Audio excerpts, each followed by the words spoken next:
Introducing Full Out with Brittany Ross.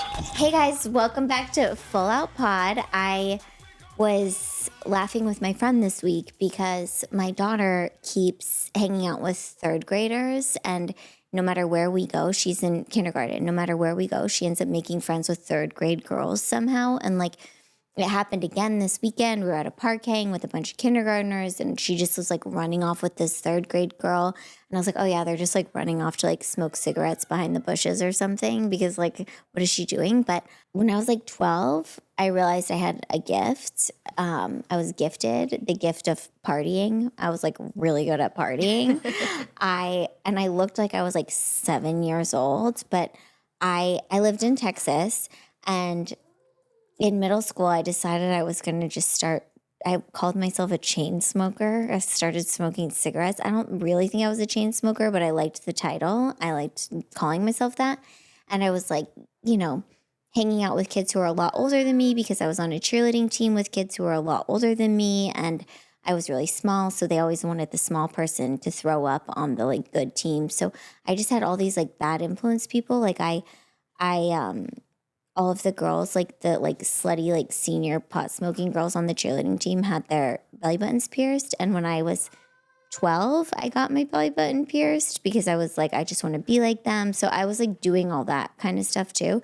And my mom I like begged her to get my belly button pierced. And she said no and no and no. And then I ended up having to get wrist surgery over spring break. And I was like, the only way I'll get wrist surgery over spring break and ruin my whole spring break is if I get my belly button pierced as well. So I got my wrist surgery, and the next day I went to this like tattoo parlor and got my belly button pierced. I looked like I was 9 years old. I walked in with like 2 huge casts on my wrists, and the guy was like, I promise you, like whatever I'm about to do to you is going to hurt way less than whatever happened to you. And I was like, I promise you it's not going to hurt at all, because I'm super high on Vicodin right now, and like I'm not going to feel anything. So I got my belly button pierced really young. My mom did give me like a belly button ring with a blinged out dangling cross hanging from it. Just, that's how Jesus wanted his memory preserved. And she like fought me so hard on the belly button ring thing. And then she finally let me get it. And then a year later, she really liked it. So she went and got her belly button pierced too. And then my stepmom, my ex-stepmom, I've had a lot of stepmoms.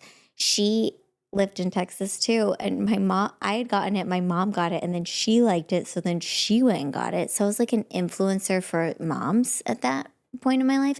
But I was just like really good at drinking. I could like drink a lot for some reason. I was tiny, but I could drink like Nick Nolte before the mugshot. Like that was my vibe. And I moved a lot as well. Like I moved schools. I went to 2 different schools every year until 4th grade. So I was used to being the new kid. And I kind of got this identity where I was like, I'm going to show up, corrupt everyone, and then bounce. Like that was like what I did. That's how I became the new kid. I mean, in elementary school, I was really good. It's hard to be bad in elementary school. I was like so sober through 5th grade. But no, we had the DARE program, and I won my DARE essay competition in 5th grade, and I got to read my DARE essay in front of the whole school at graduation. And I remember being like, I'm never going to drink or smoke or do drugs because I'm like a DARE kid. And then I got to middle school and I was like, where's the DARE program? And they're like, we don't have that here. And I was like, I need a cigarette immediately. So I just like started smoking and drinking. And then I moved to Chicago when I was a sophomore in high school, and I got there. And I was like, what is going on here? Because like, one, nobody hot rolls their hair before school. And I was like, what's happening? And nobody was drinking yet. Like nobody had started drinking yet. And I was like, okay, I'm going to teach you guys how to do this. And so I just like showed up, and they would call me Texas because I could like drink a lot, and I was from Texas. That was my nickname. And I was like really good at cheerleading. I like taught them how to like steal their parents' vodka and like fill it up with like all the basic things, and like make beer bongs out of homemade like cleaning supplies, like household cleaning supplies and stuff like that. And do you guys know that game, Edward 40 Hands? Yes. I taught them how to play Edward 40 Hands. It's like you duct tape 2 bottles of like malt liquor to your hands, and you have to like drink the whole thing before you can take it off. I was really good at that. And yeah, we started calling ourselves the bad girls. Like my friends, we were all the bad girls. And we for Halloween we got t-shirts made that said bad girls, but they said it with a Z instead of an S because, you know, we were bad. So we had like ironic spelling. And we got really drunk and we tied our shirts up so I could show off my crucifix belly button ring. And we rollerbladed around like drunk on Halloween, and we literally stole candy from babies. And now that I'm a mom, I don't think it's bad to steal candy from babies because babies shouldn't have candy anyways. But we stole candy from babies. Like we were just like trying to be bad. Like we thought this was like so cool to be bad. And so I remember my friend was turning 16. She was the first one to turn 16. And we're like, we need to do something like bad because we're the bad girls. And we were all still 15 except for her. And one of my friends, I can't remember if it was like Jenny, or Jenna. Everybody was like a Jenny, or Jenna. Was like, we should hire a stripper for this Sweet 16 party. And my husband and my baby are stalking me out the door. Hey. Oh my gosh. I tried to tell, oh my gosh, ridiculous. I tried to tell, I was telling my daughter the other day that I was going to go, that I was like, oh, I used to get in trouble like as a teen because she was getting in trouble for something. I was like, I used to get in trouble a lot. And I was like really bad in high school and stuff. And she just looked at me and goes, who are you talking to? And I was like, you. And she's like, why? Okay, never mind. Cool. I was just trying to like share something. So you were the bad influence, and now she's going to be the mean girl. And she's the mean girl. She's Regina George, and I'm turning into Regina George's mom, which is terrifying. No, but I like, and we decided we were going to hire a stripper, and we called. It was like the early 2000s. So we just like. It's like we just opened a phone book and we called a stripper company or something, and they like I didn't call because back then, guess what? I still sounded 5. And so my friends were like, you shouldn't be the one to call, Brittany, because this is not going to work. I probably still could not hire a stripper to this day. If I called to hire a stripper, they'd be like, could we talk to your mom? And I'd have to put my daughter on the phone. I feel like we hired this stripper, and they're like, you just have to pay in cash. And we're like, all like, great. None of us had credit cards. Like, so I went and cashed my check that I had earned from teaching gymnastics to babies to take to this Sweet 16 party to have ones for a stripper. And I show up at the party. I made a sign at cheerleading practice, like in bubble letters that said Happy Sweet 16. So it was like hanging in the house. And we all sat around and we were like sharing Smirnoff Ice and like passing it around, and like in barges this like muscular spray tanned fireman, like he just like busts through the door. And he like, guys, did not seem at all concerned to be like performing for a bunch of teenage girls, but at the time for most of us, like this fireman stripper grinding on us was our first sexual experience. So like it was pretty like we were all like, oh my God, this is crazy. And I was like the head of the bad girls, like the baddest bad girl. And as I like sat there watching like my friend get this lap dance from this fireman who was like, you know, helicoptering his penis in a banana hammock like for a bunch of teenagers. Oh my gosh. It was like the first time in my life where I all of a sudden was like, I think this is too much for me. I think I can't handle this. I don't think I like this kind of bad girlness. Like I like really did. It like made me really uncomfortable, and it surprised me because, I mean, I guess looking back, it's good that I was uncomfortable by like just like a random man showing up and stripping for a bunch of teenagers. It felt off. Something felt off to me. I don't know what it was, but it felt off. And I still it made me really realize like I did have limits. Like I thought I just was like, not afraid of anything and like just so bad and like whatever. And like I was like, actually, I think I'm just somebody who gets like blackout drunk and arrested and like that kind of bad. I'm not like I'm going to become a stripper one day kind of bad. I don't know. Anyways, I think it taught me something about myself and I'm still trying to figure out what it is to this day. And my daughter didn't want to hear about it. So I'm telling you guys. So there you go. And that's why we have this podcast. And that's why we have this podcast. So whenever she tells me she doesn't want me to talk, next episode I'm going to be singing all the songs I want to sing in the car because she doesn't let me sing them. No, I'm kidding. I will not. But yeah, let's hear some of you guys' full out stories. We have Molly back with us. Hello, hello. Okay, so let's get started. Yeah. Okay, so our first full out story of the week is from Cara. First of all, I just wanted to say that I'm loving the show. Love all the thanks. niche. Yeah. Our first fan write-in, I guess. I love it. Yeah. They love all the niche deep dives. I did a deep dive myself this week. I started grad school last Tuesday, and I'm a big procrastinator, especially being out of school for so many years and going back now. I have yet to find my flow. I didn't do any of the assigned reading for the first 2 weeks, and this last weekend I really needed to catch up.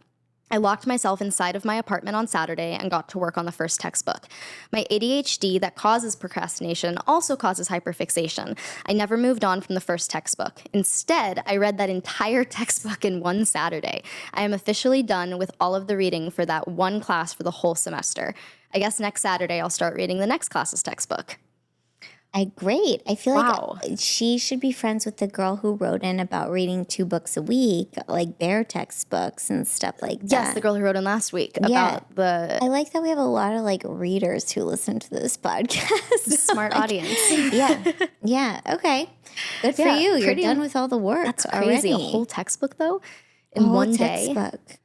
It's like people who read the whole Bible, right? I don't know. Are we not talking about those people in here? I don't know. I feel like when I was a kid, I remember being like, I'm going to read the whole Bible. I know someone who just read it for the 3rd time, and they just posted about it. They were like, this is my 3rd time reading the entire Bible. I feel like if you read the entire Bible, you have to post it. Like if you're the kind of person that commits to reading the whole Bible, you're also the kind of person that posts about reading the entire Bible, right? Yeah, no, I that feel like checks the out. Venn That diagram makes of sense. those crossovers is like filled in the middle. You know? Yeah, you can't read it and then not post about it. You have to share how much you love Jesus. I remember I went on a date with one guy when I was young, and he showed up at a coffee shop and he like with his Bible, and I was like, okay, it's like, this is a strong move. He's to bring not your wasting Bible. any time. He wants you to know who he is. Yeah, and then he asked me to sleep with him. No, I'm just kidding. He didn't. He didn't. I wouldn't And be that also the surprised. Venn diagram is very filled in down the middle. Okay. Sorry, Our next, sorry, Mom, yeah. and all our Christian followers.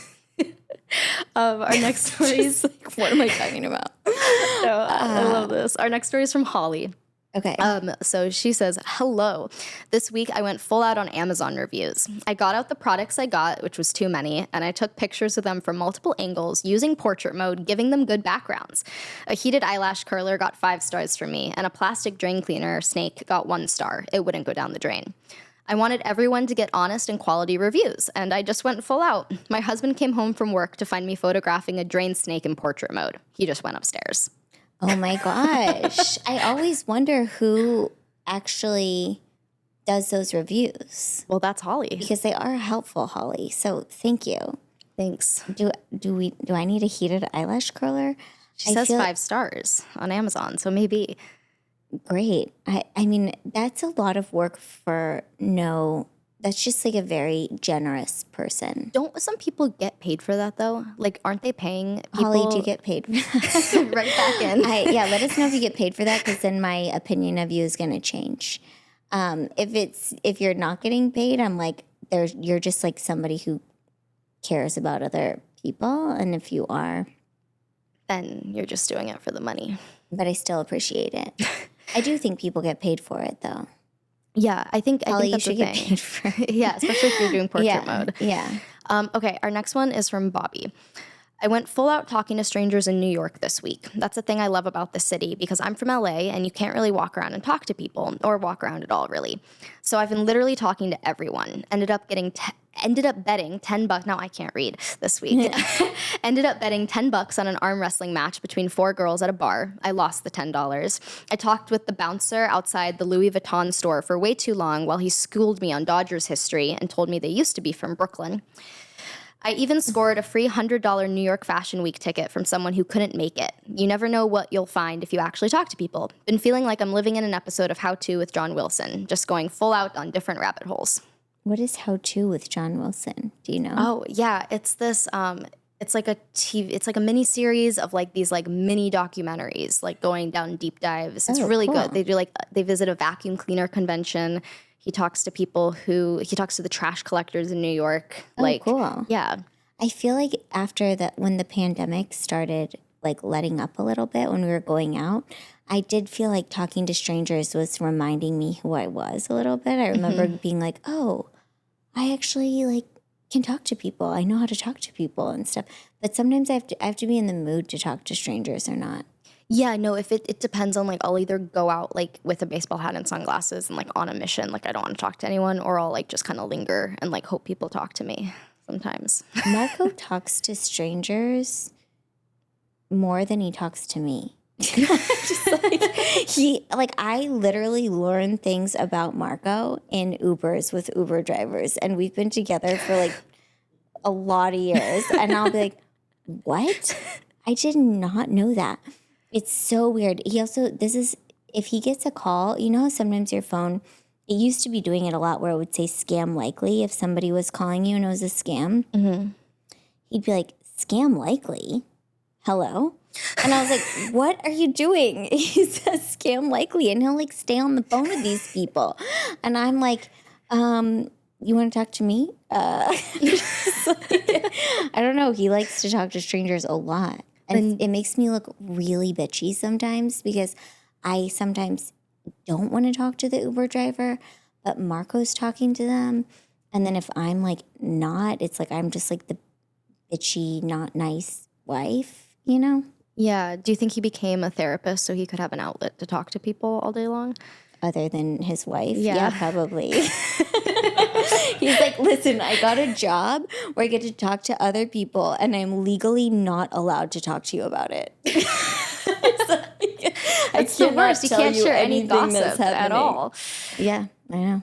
Man. So yeah, I mean, one time I was in an Uber and he was talking to me so much. And I texted Marco and I was like, hey, my Uber driver like he was being weird, and he was talking to me about weird stuff. He's like talking to me so much about weird stuff. And then Marco called me and I picked up, and you know when your volume's like so loud that somebody else can hear? Yes. What you're saying. Yeah.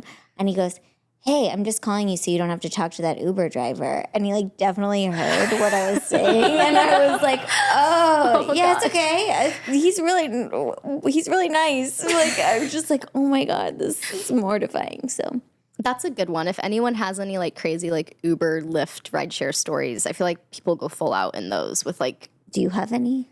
I've had some like kind of scary ones, but I've really? never. Yeah. Like what? One time this Uber driver like told my friend and I both mentioned we were military kids, which was the mistake because then he instantly thought we were like very conservative Angelinos. And then he goes and he tells us, he's like, yeah, no, he's like, I'm always carrying, got my gun right here. And he like pats his like middle console and like he like lets us know that he like has a gun in his car. And then he starts talking about like how much he hates the libs. And we were like, oh, okay. Oh my gosh. And it was like a 45-minute Uber drive. And so it was pretty scary. Yeah, that's crazy. Yeah. But anyway, that would be a good full-out stories for people. Uber stories. Yeah, okay. If you guys have any full-out stories, send them to us at thoughts@fulloutpod.com. We want to hear them. And follow us wherever you get your podcasts. Listen to us, Spotify, YouTube, iTunes. And follow us at at Full Out Pod. You can follow me at I am Brittany Ross. And we'll see you next week. Bye. Hi, guys. Hey, what's up? Okay, start one more time. Okay. Just welcome back to Full Out. Okay. Hey, guys. Welcome. Hey, guys. Welcome back to Full Out Pod. I just cannot do this part of it. I can't. I can do it.